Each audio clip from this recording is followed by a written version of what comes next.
If God indeed is our real boss, if we love Him as our Heavenly Father, then tayo po ay susunod sa Kanya. We will do what is right. We will live differently. Kung ang ibang tao magtatanim ng galit, tayo po ay matututong magpatawad.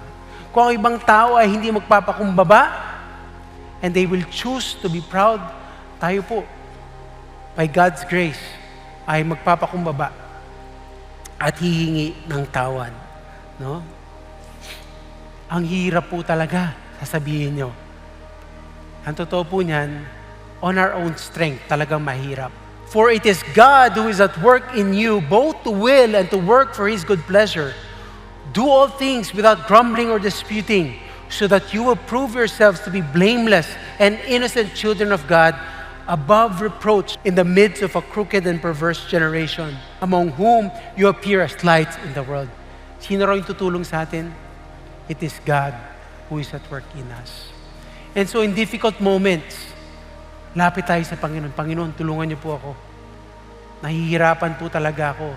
Napakaraming temptation. Ang hirap to stand out and do what is right. Lord, tulungan niyo po ako. I cannot do it on my own.